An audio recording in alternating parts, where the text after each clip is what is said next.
My brother, who is a known screenwriter in Hollywood, which is the only reason I'm not saying who I am, he and I were one team pitching the show, and actually the other finalist when they got us down to two was someone wholly other. You called the show as being about the Second Age, I think almost a year before. We had to come up with a pitch for how we were going to do the show. J.D. Payne and Patrick McKay weren't anywhere in this period. Plus, some guidelines, also minimal as to the situation regarding the rights. How much editorial power or power to approve or deny the estate still held. Could you possibly speak through your maybe 5-7 season pitch of what you wanted the story to be? And then you show up in their room and they stare at you while you tell them about it.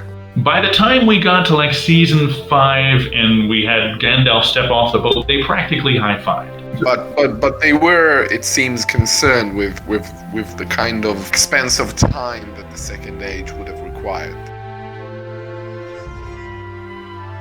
And did Amazon give any preference on what they would have preferred out of those two? After we've been faithfully, lovingly working up the arc of Aragorn's life, and there was Jennifer Salke, and I didn't realize at the time really who she was. It took me a while to realize, this is the power here. But so what was the final thing that was sent up to the Tolkien estate that you and your brother put forward? And did anyone react positively to this idea, or really only to the prospect of ring wraiths? We were in that room for 2 hours. Head off the top of your head right now, how many things have you probably had answered in the last few hours?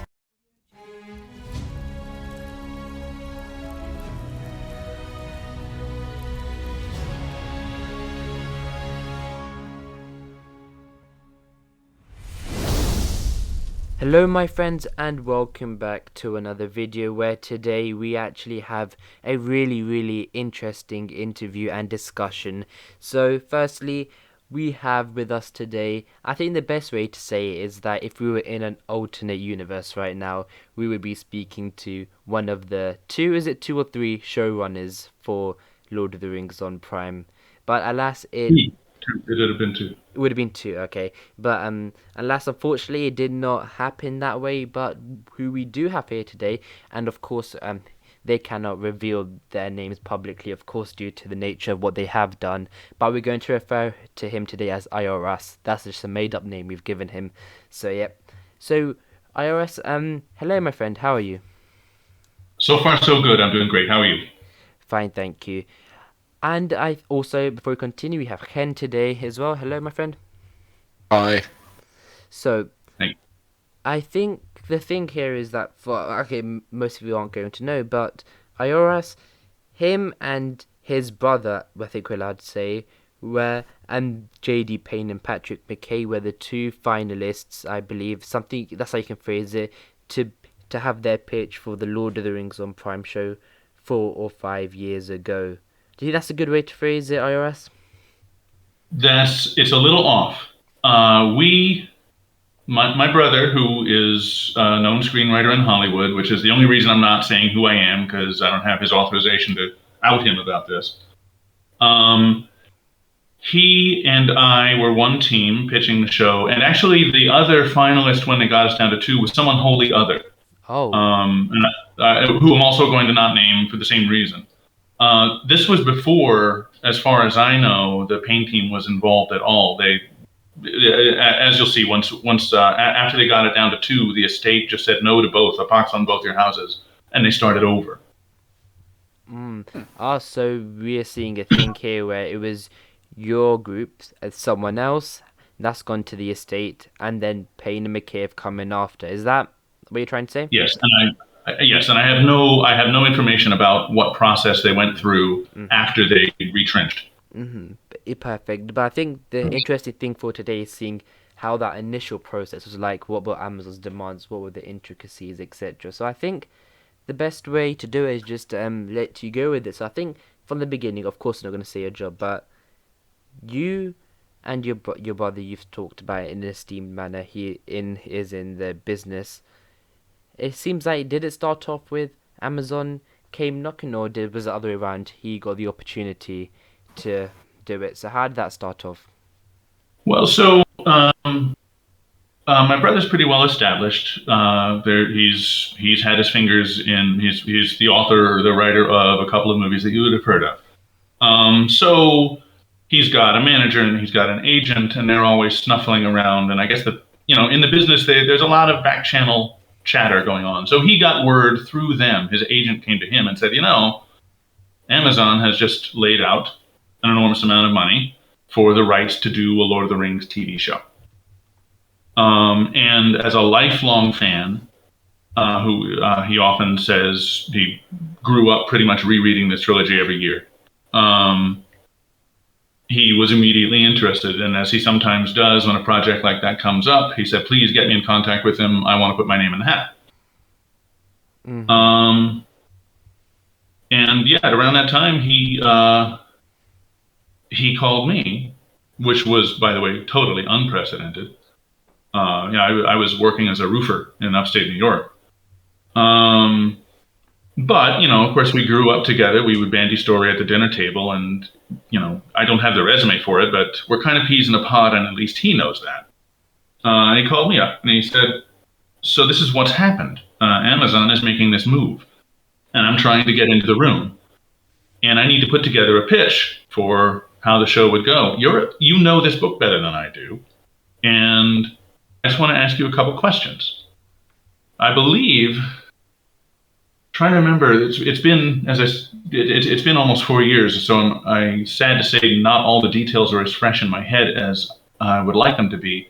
I believe the first question he had, which kind of goes to the heart of it, is why had Aragorn nor his fathers ever proclaimed themselves and claimed the throne before now? And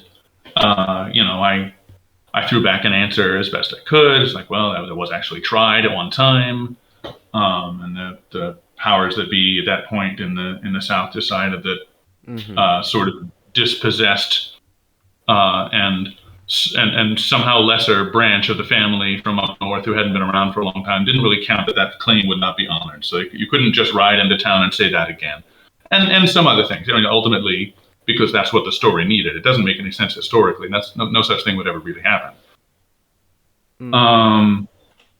But that's what he needed. It's the story is operating on a mythic level. Anyway, so he came back with more questions, and it just became it was very exciting. I was happy to be interested in it all, and just feeling his questions for a few days, and finally says, I want you to help me get this pitch together. I want to workshop up a story that we're going to do, and I want you to help me work it up. And a few days after that, it was, I want you in the room. I'm going to fly you out to LA.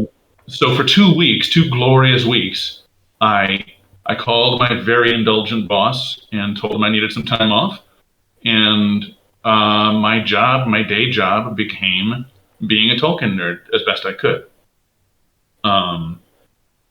which nearly the first thing I did was go quietly set up an account. I tried to look for imladris.net, where I used to hang out 20 years ago, but it seems to have folded. So I went to theonering.net and made myself an account there and started quietly asking questions that were useful for my purposes, but certainly not saying what I was up to, trying not to give any too obvious a sign of it. So at that time, it was young Aragorn. That was what he was being asked to work up. The life of Aragorn. So I spent 2 weeks trying to lay out. So how would you lay that out in 5 seasons? And we started. It's funny the things you learn about the story. I became so much better a Tolkien fan during the weeks of trying to guess how you would pursue the project. A lot of it was just through thought experiments, and again and again and again, I would find that the professor was there ahead of me. That I had every time I would think I had a good insight, then I would find it in print. He was already there, which I took as a sign that I was on the right track. But things like young Estelle, Aragorn as a boy, growing up under Elrond's wing in Rivendell, for example, would have had a very good chance to have met Bilbo as a teenager. We know they know each other before the action of Lord of the Rings, but no one ever tells us how far back that goes. But we do know that Bilbo probably hit the road a couple times in between The Hobbit and The Lord of the Rings, and it would be the most obvious place for him to stop. He loves being there, and it's not dangerous. So, sorry to intervene, but so Yeah, I can blab. yeah. So was young Bilbo, was that your idea? Was that Amazon saying, okay, we need to have some type of things to make it to the movies, and then we thought this would be the best way, or was this all just your own archetype? No, that was us. That was me specifically, actually, realizing that those two would have had exposure to each other. Also, Amazon didn't demand much specifically. They did want hobbits. What'd you say now? so they Amazon. want hobbits. Oh wait, could you expand on that, please, about them wanting hobbits? Could you just expand on that a bit? Oh, layers of somebody at Amazon talking to my brother's agent, talking to him, talking to me. But the word was as simple as that. It was part of the atmosphere. They felt it was part of the experience. If you're going to be doing Tolkien, then you need to be seeing some hobbits. And even later, so a couple weeks later, after we've been faithfully, lovingly working up the arc of Aragorn's life, they told us, all stop. We're going to do the creation of the rings. And we, scrambled to start working that story out. But they said there's still bloody well going to be hobbits. And here's some of the faces of the deep fans will get kind of frowny because that doesn't exactly work with the history we're given. You have to stretch a pretty good stretch to get any hobbits into that story. Yeah, and it's also kind of like their kind of Edwardian lifestyle doesn't really fit into the more, I don't know, Byzantine style of the Second Age. But it is interesting. It is very interesting on a couple of levels what you're saying. One is, to the more skeptical of our listeners, I suppose, you called the show as being about the Second Age, I think almost a year before before they started coming. It was the map, right? When they put the map out and it had Numenor off in the corner. That was when so you posted about that. They tweeted "Welcome to the Second Age." Yeah. Yeah. So all I knew is that's where it was when I left it. And as you said, they didn't ask for Second Age so much as for creation of the rings. So middle Second Age. Yeah. So it became very much Celebrimbor's story, which was awkward because they wanted 5 seasons and he doesn't live that long. But it was sort of the beginning, the first season or season and some. I would have regarded him as at least one of the focal characters and the one that my heart was the closest to. Sure. But that was the tie. First they thought, well, we'll follow Aragorn, and then they thought, well, we'll follow the Ring. It'll be a sort of a biography of the Ring. For the whole of the, that's what I'm kind of wrecking my head against, which is the big time jump, which is it's 5 seasons, but it still means overhauling the cast somewhere in between. So they wanted creation of the rings for the whole of the 5 seasons, or they wanted... they didn't. We had to come up with a pitch for how we were going to do the show before there was ever a sitting down and talking to Amazon about details. So we didn't get that many guidelines. That's not how they do it. They say something like this, go do the work, and we come up with a pitch and we just invent, and we lay out all the specifics and hope that they will please them. And then you show up in their room and they stare at you while you tell them about it. So really what we were given, the sentences I'm saying, yes, we want hobbits, do the life of Aragorn, do the story of how the rings were made. That's all we had. Plus, some guidelines, also minimal, as to the situation regarding the rights, which seems pretty obvious has changed for the better since then. They seem to be making very free with all sort of texts that we were not allowed to use. But what we were told, at that time, what rights did you know you had and then know you couldn't use? Because you said, for example, of potentially having a young Bilbo during them, but did Amazon have the rights for you to include that? So could you potentially expand on that? We were told, as best we knew, and it was, it wasn't 100%, it was always a little murky, but what we were told was everything cover to cover in The Lord of the Rings itself, appendices, prologue, everything in those pages, we could use. So even the actual body of text itself, The Lord of the Rings, the story? Yes. Yeah, Yes, like and we mentioned 100% wanted to go there. We dreamed of doing 5 seasons of one or the other, or ideally 5 seasons of each or something, of the Second Age and the life of Aragorn, and then sweep straight on and do the whole trilogy.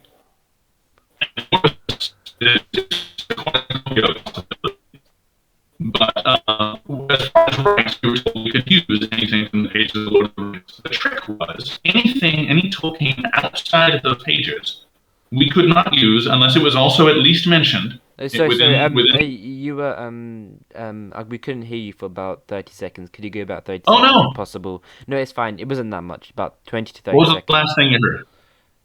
Around that you were allowed to use anything, that you were going to end the show with talking about the Lord of the Rings and showing that again, around that. Oh, so from there. Right. Yes. What our dream of it was absolutely.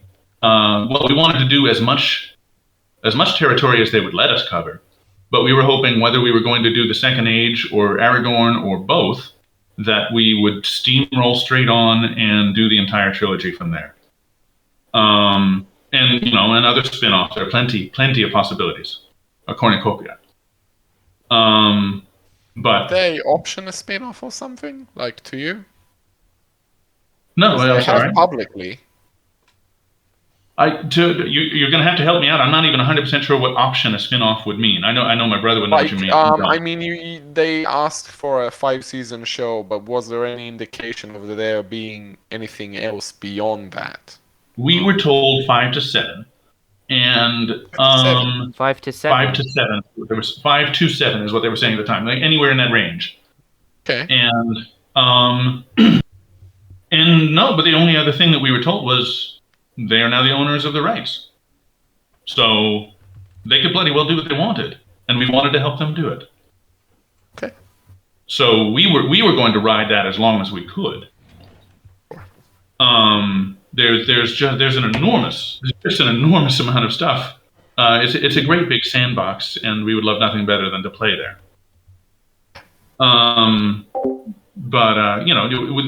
in the immediate scale, of course, we were told to pitch a given story. First, Life of Aragorn, then the history of the rings.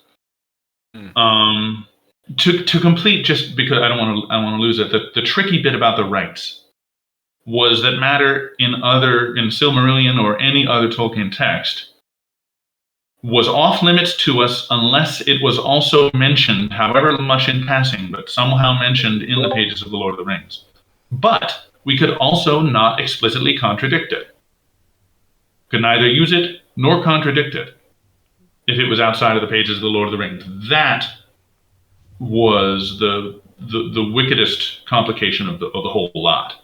Which is why, and again, this is something that deeply annoys some of the diehard fans, and we didn't feel that great about it. We when we were doing a Second Age show, we wound up sinking Numenor a couple thousand years ahead of schedule, because shooting anything on Numenor was nigh impossible under those rights, because virtually the whole story is laid out in the Silmarillion, not in the Lord of the Rings. The Tale of Years or whatever in the appendices is very sketchy about anything happening in Numenor. It's mentioned, of course, but you don't get a whole lot about what happens there. Yeah, sure. I think the interesting thing here. So just to recap, so you go in there. The first thing they want is young Aragorn. And is that how many weeks? Is that 2 weeks? You said, was it a few weeks of that? That we were operating the understanding that it was Aragorn. Yes. Yeah. And then 2 weeks about. Also, so you said there were other people who were also putting their own pictures forward. Do you know what theirs were by any chance? No, I wish that we could have been hobnobbing out in a big waiting room and learning what their stories were. I never heard a bit about it. I of course was on a need to know basis, and there was virtually nothing I needed to know. Mm-hmm. So no, that was it. There was all I know is at the end, after a day or two after we had our couple of glorious hours in the room, we were told that there were 4 bids left. And then we were told that there were 2 left, and the other one was the guy who had written, I can't remember if it was a feature or a miniseries that was getting an enormous amount of buzz and doing very well just in the year before that. Again, I don't know. I don't. Yeah, have and the J.D. record. Payne and Patrick McKay were in tenure in this period, just for everyone at home. So, Correct. yeah. Correct. And I don't even know who any of the others were. So, but no, I never got to hear. I only assume that they got the same information that we got at around the same time we got it. But I can't even swear to that. Mm-hmm. It's a black box to me. I only know what I was getting word of mouth. Oh, okay. So I think the next bit here is, how does the Tolkien estate start to come involved here? Because you said that eventually it did get rejected. So do you want to maybe expand a bit more on that? Definitely. It was fascinating. Well, it's fascinating that any of it happened at all. It was especially fascinating to be in a position where suddenly Christopher Tolkien, of all people, was kind of my personal nemesis. A man I idolized. But he wanted nothing to do with this. He had not enjoyed anything Peter Jackson did, and he didn't want to do it again. And I guess there was I don't usually follow people's personal lives quite so much, but when I was talking about this, other people would tell me things, and I gathered there was a big rift between him and his son over the New Line work, and the idea that we were very vague the whole time on exactly how much editorial power or power to approve or deny the estate still held. And the further we went into the process, the more it seemed that they were actually deeply involved. We thought that they had accepted a check and let Amazon sail into the sunset with the rights. And it turned out that that was very much not the case. So really, I found out, I think, that the estate was so deeply involved when my brother got word from his agent after we'd had the meeting that they were going to take that it was down to 4 and then it was down to 2, and they were going to send they were going to take the question of those last 2 to the estate, who would decide, who would pick between the 2. Mm-hmm. How they would do this, I don't know, because we weren't meeting with them. And did they record the meeting? Were they going to just summarize it? I never did find out. Although, so after a couple of days, I think it was a week, word came through again. Okay, now what's going to happen is that each of the parties is going to meet personally with Simon Tolkien, the professor's grandson, who I believe writes sort of legal thrillers. And he was going to fly out to someplace in Northern California, and my brother alone, unfortunately, would go just for my own interest. Would go meet with him, and presumably he was also meeting with the other party. And he did come out of that saying, he was impressed with Simon Tolkien. He said he was quick to assure him that although he was the only face appearing before him, that he was one of 5 votes in the estate. His voice was not any heavier than any others. And it was immediately apparent that everyone in the family is intimately conversant with the body of work. So even though what he goes on to write in his own career is wholly other matter, you can talk to him, about who's the Eldar and which was the difference between Eresia and Valinor, and he knows all of it. He's on top of it like a true fan. Mm-hmm. Did you know? Sorry to interrupt again. Did you know that Christopher Tolkien was one of the 5? Was he? How much? At that time, the impression we got was that he had washed his hands of the whole affair. But was there any time that you knew that Christopher Tolkien was involved? You said he was your nemesis for a bit. So could you maybe delve into that a bit more? Or was he just... That may have been mostly in our minds. We didn't hear anything from him. We were imagining that once we began to hear that the estate had to be satisfied, we were imagining having to justify ourselves Christopher Tolkien. Which on one hand would have been an enormous honor, and on the other hand would have been a pretty demanding bar to clear. You know, That's someone an idea. who's skeptical and understandably skeptical, and has all the money he needs and all the power and the dignity to say no.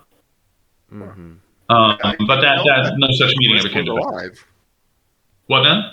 I didn't know that Christopher was still alive at the time. At that time, it was. I think it was a matter of months later. He was something like 99. Yeah. And we had the impression that that Amazon was sort of kind of giving each other some side eye and shrugging. I mean, in a way, they didn't worry too much about his resistance because their planned run for the show went a good deal longer than anyone expected him to go on living. Sure. Which is, you know, a little grim, but I think that practical reality had crossed their minds. So yeah, back to the so the Tolkien estate. So you said there's 5 bodies there who each have equal votes. That's what Simon Tolkien said, and so Yes. and I'm guessing you said both bids got rejected, right? That's right. Yeah. Some days later, we heard that they said no to both, and they were going to have to begin again. They still had the rights. They were still in hock an enormous amount of money, and they were still bloody well going to make a show. And after that, I know nothing that you guys don't know. As a matter of fact, you probably know more. And then Yeah, sure. I think then so the 2 bids go to the Tolkien estate and get rejected, but then we have probably a few months later, something later, we have J.D. Payne and Patrick McKay, who are the current showrunners. They come aboard. Their pitch probably gets approved. So Months went by. Yeah, months. But the interesting thing was, so does that mean the one thing I'm getting a bit confused around, and is that so each had their own, and each group had their own personal pitch, but then it was then Amazon saying no, we want to do this. Then so were they saying we want you to put a pitch together for the second age specifically, and then beyond? Because actually no, an easy way to do this. Could you possibly speak through your maybe 5-7 season pitch of what you wanted the story to be? I know you touched on it early, but maybe in just again, if possible. Oh, sure. No, I'd love to. It was, as I say, it was one of the most entertaining periods of time. I mean, so first, what should we talk about, Aragorn, or should we talk about the rings? So, Each one is a fascinating story. So what did Amazon want for season 1 of the show, or something like that? Which one did they want first? Well, what we were originally told, we want to do the life of Aragorn. 5 to 7 seasons, something like that, of the life of Aragorn. Okay. And that was what we had. That was what we ran with. And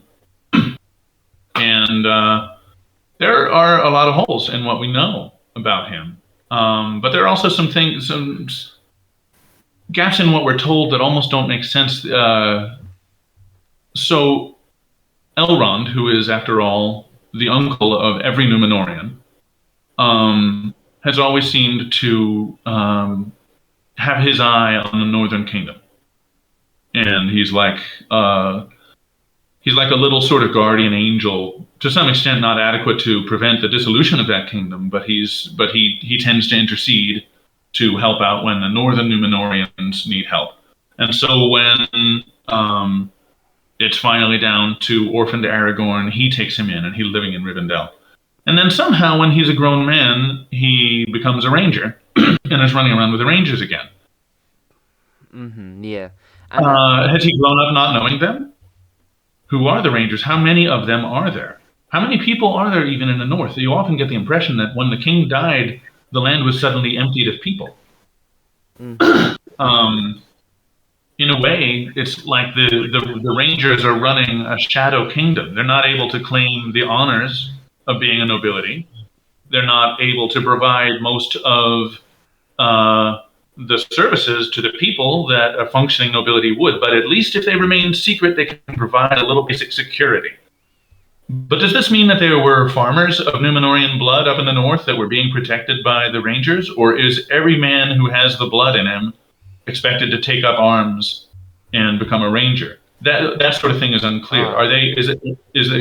Yeah, Anyway, go so ahead. I think mainly it is you're answering the questions that just during these periods of time where maybe there weren't that many answers. I know you mentioned earlier how many were there, etc. What would they do in this kind of Shadow Kingdom? But so yeah, we've got young Aragorn, and then we move on. Then Amazon come and say, but now we want actually do the second age. And did they say they want to do the forging for a specific number of seasons and then the downfall, or did they want them to do it together or something? So how did the second age part come about? That was all left open. Again, I think as far as Amazon goes, they were not sitting there devising storylines. They wanted to pay someone else to do that. They wanted to be convinced that a given approach to dividing up the story and laying it out was the best one, and everyone would love it, and they would make enormous amounts of money. They didn't try to guide that from in front, and I think it's right that they don't. Honestly, Yeah. they knew they wanted to make a show, and they knew what they had. So, in whatever process, they said, "Let's do the rings. That's going to be our through theme. We're going to follow the rings." And sort of connect that to at least being within sight of Lord of the Rings. And as far as how to divide it up, it was left open. So that was what we had to figure out, which is why it's a bit of a mesh. Each of the ages, the first, second, third age, involves something more than 3,000 years in the timeline as we're given, with an absurdly low event count. There's not actually, if you follow the sort of essential sketch of history of, say, 6 years of any modern country you like, there are more events in it and more complications in it than any age of Tolkien's history. It's very threadbare. So much so that it becomes almost unworkable. And I think sometimes it's one of those impractical things that the professor did out of love. He wanted a sense of antiquity. He loved that feeling that the past was remote, and yet that there were people who walk the earth who remember it with their own eyes. And so he stretched that timeline out to make it more remote and to make his elves more immortal. And you already touched on, as you were talking about turning over the cast, one of the most desperately difficult things about trying to plot one show that covers the second age is, okay, are we going to zero in on a period of time that fits into one human lifespan, which means virtually no events on the written timeline we're given happen in it, and we're going to be wholly inventing? Or are we going to zoom out, and all our main characters better well be elves, because humans just don't live longer than mayflies? And did Amazon give any preference on what they would have preferred out of those two? We were in that room for 2 hours, and by the end of that time, we got to confronting that very question, and we sort of laid it out as I just did. And that was when the conversation turned back where we should actually be doing Arwen and Aragorn after all. And I thought they were going to turn back, because that's the best. If you really want to examine that friction between the lifespan of elves and the lifespan of humans, those two people are the characters that's the lens you need, unless you want to do Beren and Luthien, to really examine what that means. Yeah. Aragorn's young fiance, who is also his first cousin, 64 times removed, by the way, is 3,000 years old, or almost 3,000 years old, before they meet. It's just a very different world. Yeah, but they were, it seems, concerned with the kind of expense of time that the second age would have required. They wanted it all, and they weren't sure how it was going. They wanted it all, and they wanted someone else to tell them how that was going to work. The most obvious thing to do is shrink the timeline. Yes, and again, that will rile up the diehard fans. But I think this is that's quite. What he did. Yeah, and I think that's quite an interesting question to say here. Is then from what you were able to say, to see and Saul got rejected. Do you have an idea of what potentially J.D. Payne and Patrick McKay would have done in order to get even the Tolkien? Because it seems quite crazy how they've been able to put this pitch off and then have not only Amazon happy but the Tolkien stay happy. But then where, for example, you're talking about here about having these time jumps and having all these different techniques, and it ultimately got rejected. So Well, you must remember, though, the demands of the story. The throne is sitting empty, and someone has to sit on it. By which I mean, they were the pitch that was eventually accepted, but someone was going to be eventually accepted. All parties were agreed that they were going to pick somebody's pitch and go forward.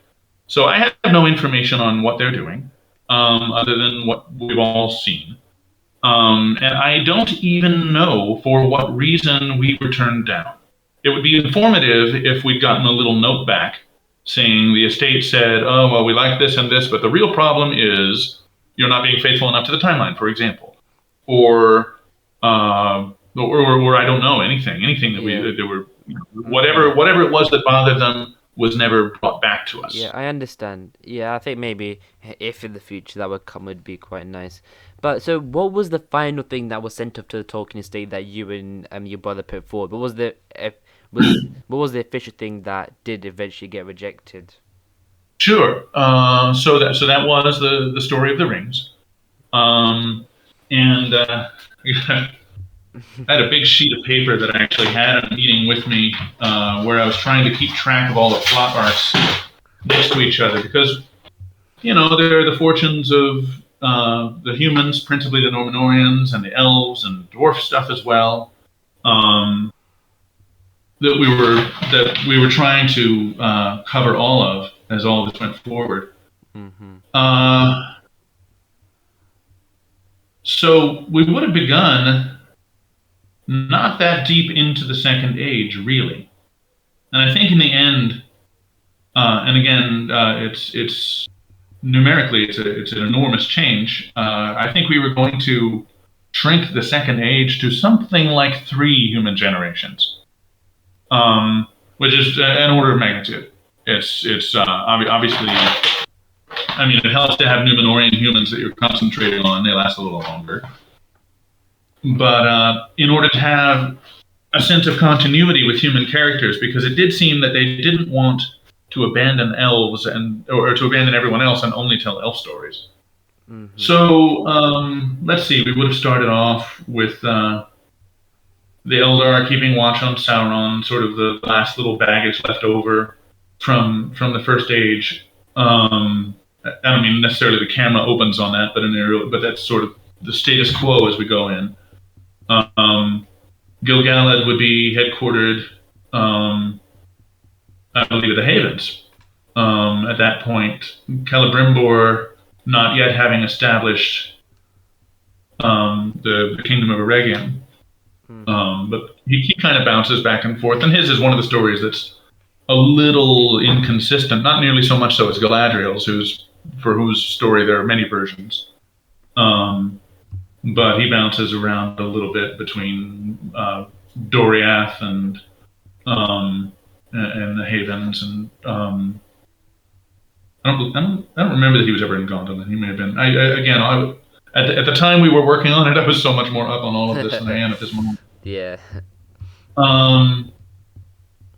So we were going to have Númenor falling into the sea very early on, with the Númenóreans that matter to our storyline basically already on the mainland. So would that be Isildur and Elendil and everyone? And all of their people, who would be pretty numerous by that point, and they were pretty well colonized around the coast and down into the south. So one of the big arcs is the Númenóreans establishing their double kingdom across the mainland. One of them is sort of the movements of the elves, and particularly as Sauron, who in those days called himself Anatar, or several other names in variations in different versions. Although, again, we couldn't have said Anatar because it was only in the Silmarillion. But luckily there were several versions. It wouldn't have been too hard to come up with, a variation on that name that didn't exactly contradict, but also wasn't in its text.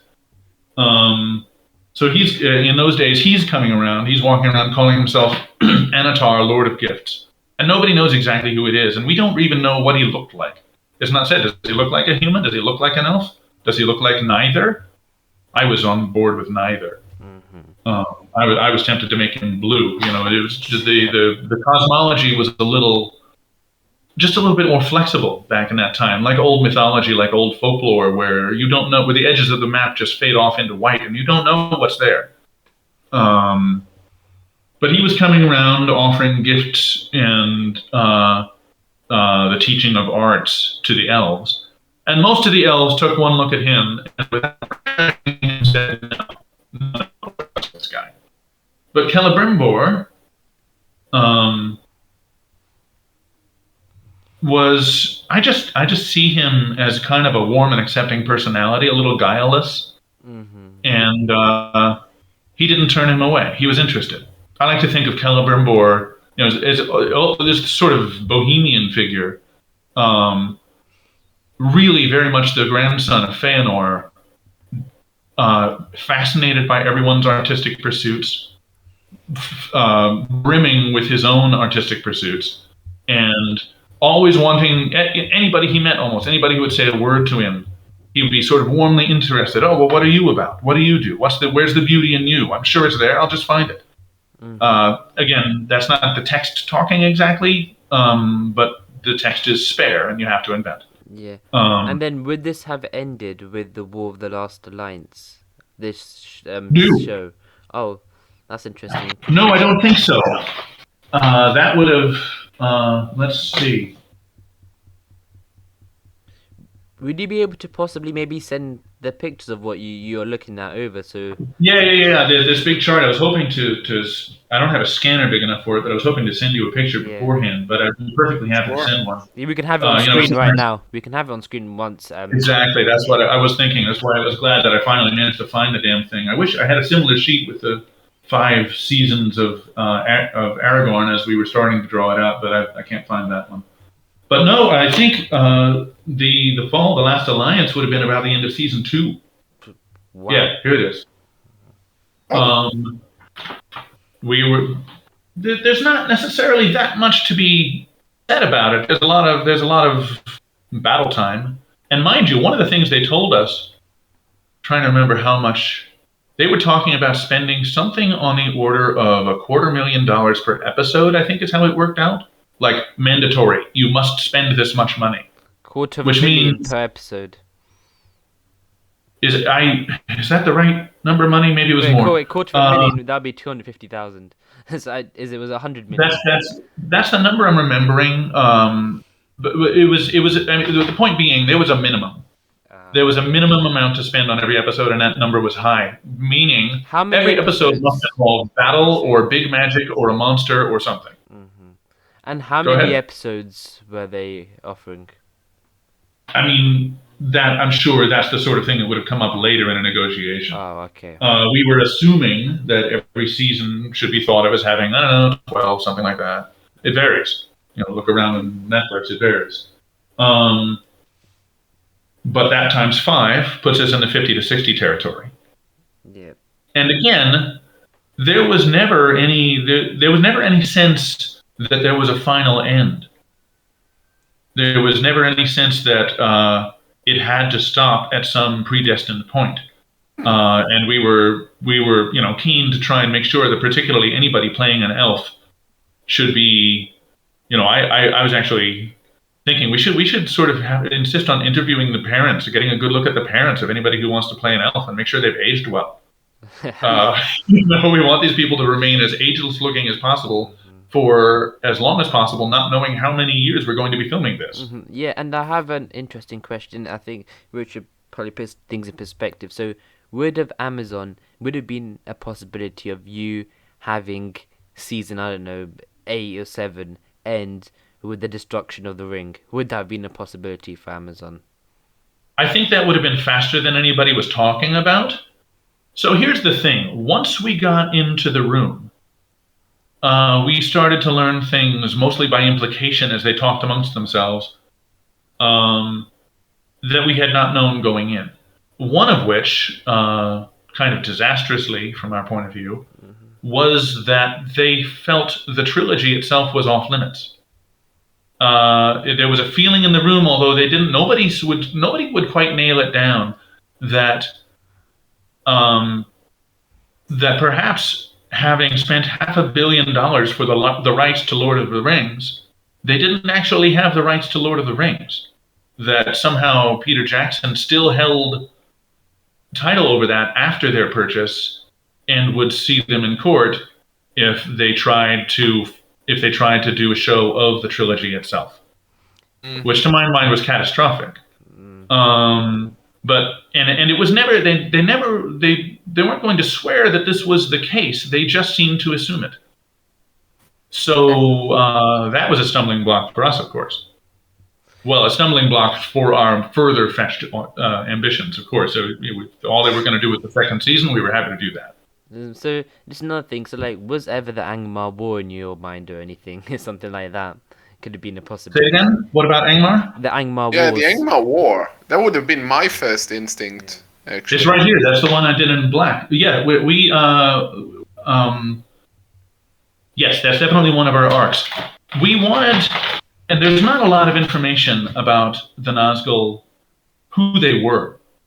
And I spent a lot of time trying to figure out who they might have been. And it was fun to kind of go through Unfinished Tales, which I hadn't read in years at that time. And again, the things that I'd thought of, like I was like, oh, one of them should be an Easterling, one of them should be a Southron. And then I had a vague memory that the second in command had a name. He was given a name, and he's Hamul, which sounds sort of Arabic, I guess. But no one's ever been quite sure what an Easterling is. But he was in fact called the Black Easterling.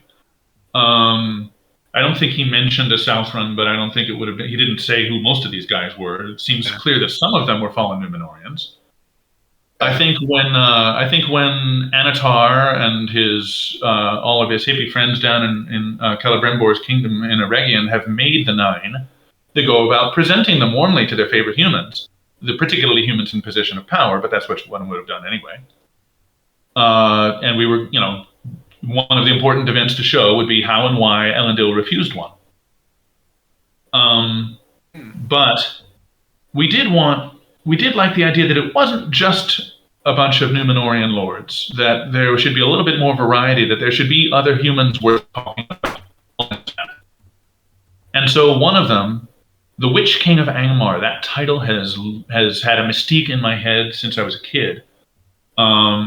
Since before I realized, as I was reading through the appendices, that the Witch King of Angmar, when he's King of Angmar and beating up the Númenórean North Kingdom, is already dead. Or undead, or whatever the hell he is, he's already Ringwraith. And I was disappointed. I wanted him to have been the Witch King before he became a Nazgul. And it doesn't exactly say that he's not, it's just that he wasn't at that time. So what we did was we extended the kingdom of Angmar backward. And we decided, okay, there's a problem. There's a kingdom up there. It's problematic for the Númenóreans. They're it's sort of a very warlike people. Imagine the Chechens or something. So somebody who they just don't lie down in battle very easily. The Númenóreans don't subdue them very easily. They're particularly they see the Númenóreans as conquerors and occupiers, which, by the way, you can make the case. And they want none of it. They fight them fiercely. And they've got this king.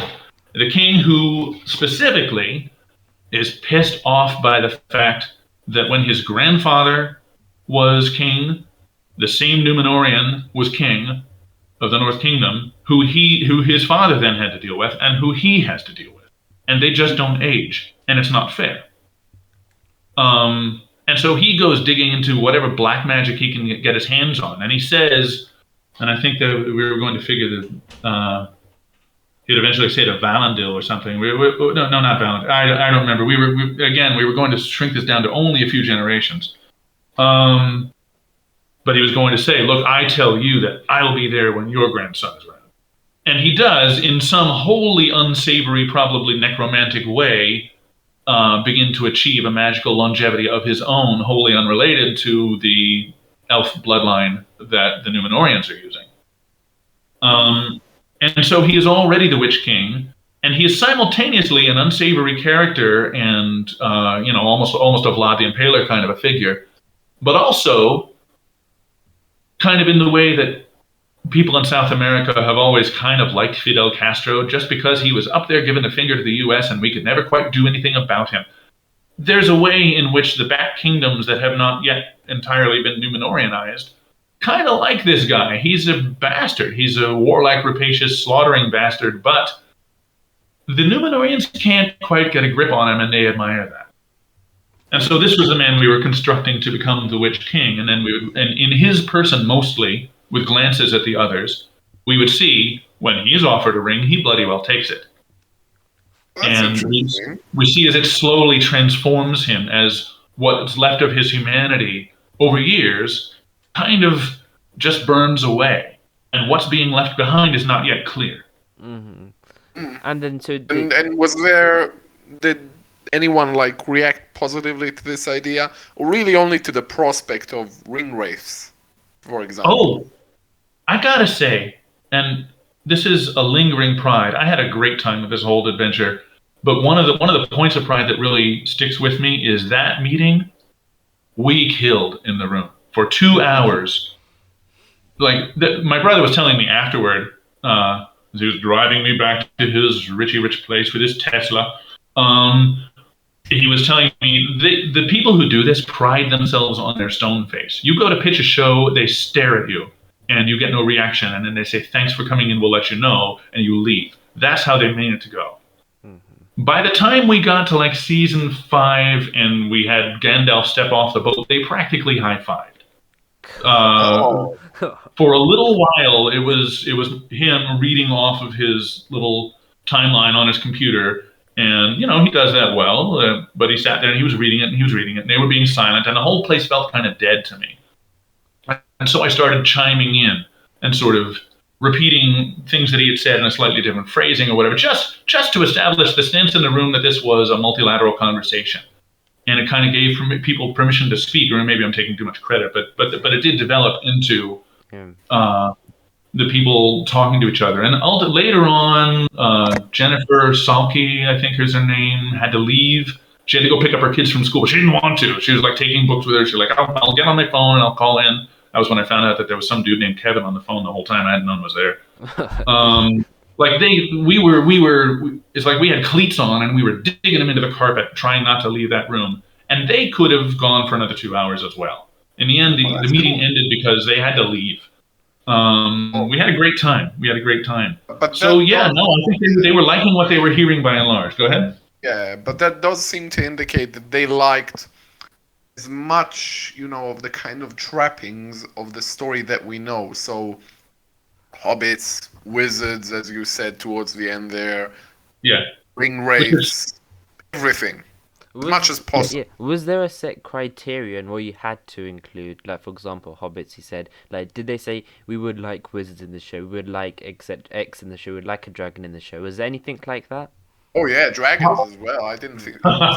Yeah, we were talking about, actually that was there was a whole dwarf timeline about this as well, and sure. Yeah, that was just an on. Well, I mean they're there, they've got stuff going on, they get rings, and we know very little about what their rings do, by the way. So there was a lot of stuff to figure out there. But one of the issues that we were going to have, and again we know virtually nothing about any dwarves who aren't Longbeards.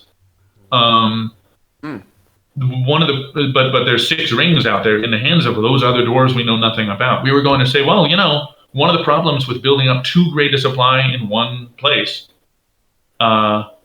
it's like keeping too big of a pantry without a lock on it in bear country. A dragon's going to show up, and so we figured Smaug is just the last of them.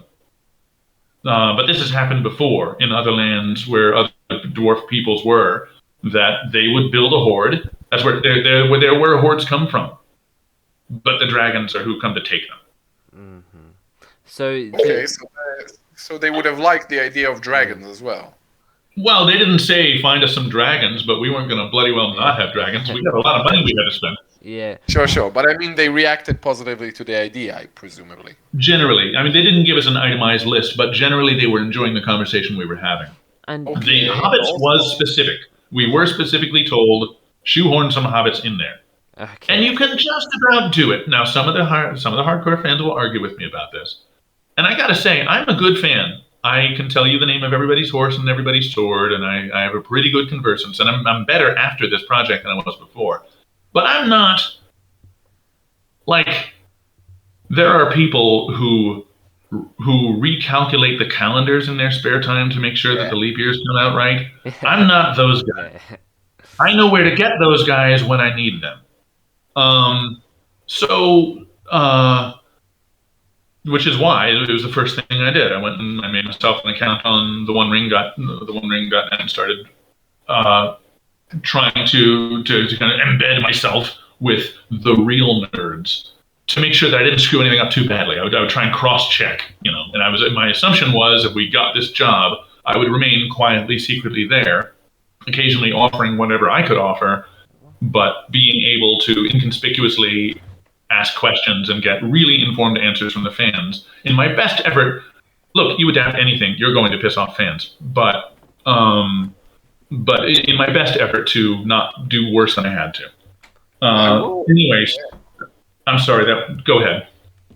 Sure, I'm just thinking. So we know, or we can say that they reacted enthusiastically to familiar things. But what about like uncharted territory? So you mentioned, for instance, some of the ring race being Haradrim, being from Rune. That sort of idea, going into places that we haven't seen before, which evidently they very much are. Shots of They have to. You have to. There's not enough story if you don't.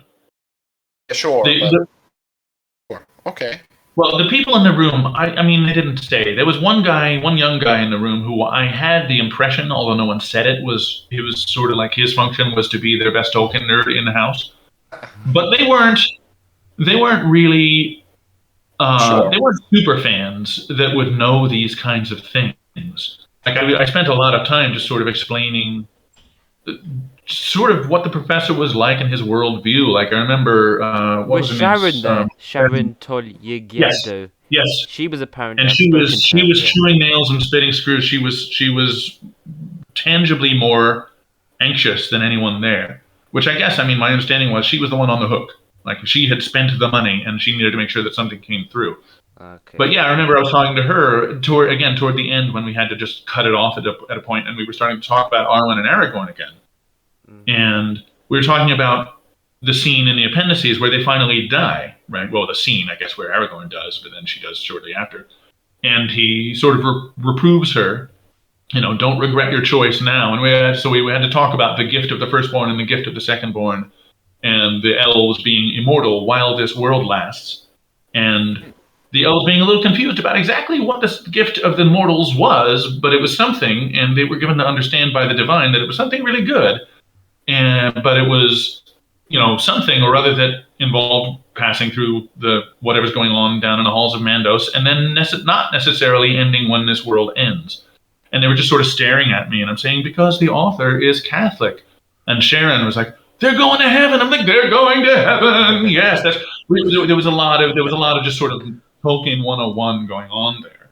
Sure, but my other question would be that's like uncharted territory in terms of place, but also kind of in terms of like style and kind of sensibility, because once you switch to the Second Age, as opposed to the late Third Age, which is the setting of the trilogy, you kind of move from action adventure travelogue type thing to something more, I said earlier, Byzantine, like kind of Machiavellian, kind of like were they really kind of big into that? Like, was that something that seemed to entice them, the kind of almost Game of Thrones like aspect of the premise? To be honest, I don't think they had thought it through that far yet. I was interested in it. I was fascinated. I mean, you mentioned before, like the Edwardian lifestyle of the hobbits. Well, nobody says that the lifestyle of the hobbits was Edwardian a few thousand years ago. Things don't change very fast in Middle-earth, but the idea of constructing the deep past of the hobbits was interesting in itself. And the elves. I mean, really, did their sense of fashion never change? I thought it would have been a critically important and useful visual aid because we're going to be jumping back and forth. It's one of the things that's going to happen when your characters are immortal elves. In the middle, somewhere in the middle of this endless timeline, is they're going to have conversations reminiscing about things that have happened unknowably long ago.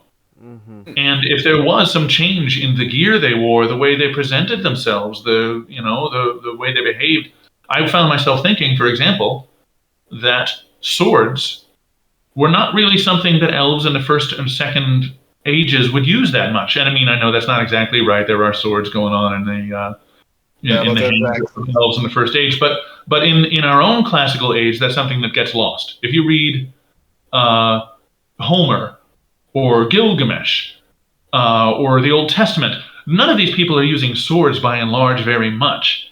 Those are sort of lordly things, a little bit expensive. The Greeks used shield, or not shields. I'm sorry, they used spears. That was their go-to weapon. The sword is sort of a sidearm. Gilgamesh, the translators will stick a sword into passages that are actually lost to the stone, but in all the passages that actually exist in the text, he uses an axe and a dagger. In the Old Testament, the Hebrews are mostly archers.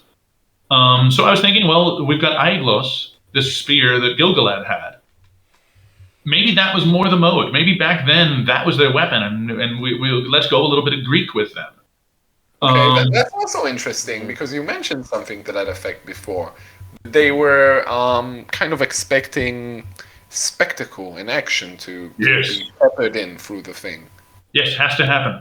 And I mean, I'm sure I would be deeply surprised if that had changed. When you get this show, something's going to happen. In every episode, there's going to be some big stuff happening because they've got a lot of money they got to spend. That's true.